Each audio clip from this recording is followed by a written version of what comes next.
आज बदलापूरमध्ये खूप वाईट घटना घडली आहे। आजकालच्या मुलांना हे का समजत नाही हेच आम्हाला कळना झाले। त्यासाठी पहिला हा पूर्ण व्हिडिओ बघा।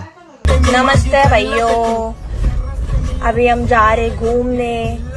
ये सब किसने दिया है भाइयों? बाबा साहेबांनी दिला है। राम कौन है? कौन है राम? कौन है? क्या मालूम कौन है राम?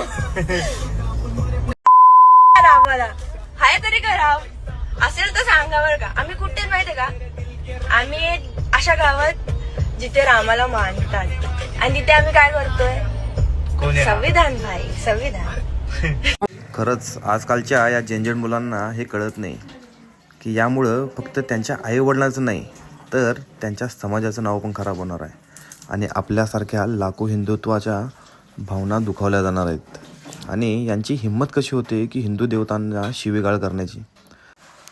जर बाबासाहेब आंबेडकर कोणत्या एका धर्माचे असते तर त्यांनी संविधानाची प्रस्तावना जी लिहिली त्यात आम्ही भारताचे लोक असा शब्द कधीच वापरला नसता। उलट बाबासाहेब आंबेडकर यांनीच काळाराम मंदिराचा सत्याग्रह केला होता। म्हणून या मुलांना पहिला राम म्हणजे काय हे समजलं पाहिजे। ज्यांना राम समजला ना त्यांना आंबेडकर पण ऑटोमॅटिक समजतील। आता या मुलीमुळं हिच्या आईवडिलांची राजकीय कारकिर्दी पण इथे समाप्त झालेली आहे। हा जो व्हिडिओ व्हायरल झालाय ती लहान आहे, अनवधानाने तिच्याकडून काय घडलं असेल।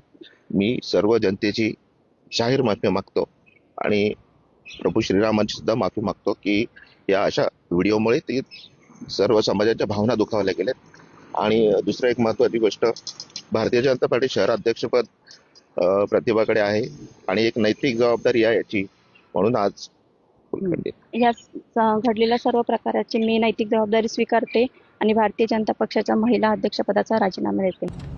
बदलापूर पूर्वमधील महिला मोर्चाच्या अध्यक्षाच्या मुलीकडून प्रभू श्री रामांविषयी वापरण्यात आलेली शिवराळ भाषा अत्यंत दुर्दैवी, संतापजनक आणि निषेधार्ह आहे। अशा प्रकारची वक्तव्य कुठल्याही परिस्थितीत स्वीकारार्ह नाहीत। प्रभू श्री रामांविषयी अश्लाघ्य भाषा वापरणं हे केवळ धार्मिक भावना दुखावणारं नाही तर हिंदूंच्या अस्मितेवर, महाराष्ट्राच्या संस्कृतीवरती आघात करणार आहे।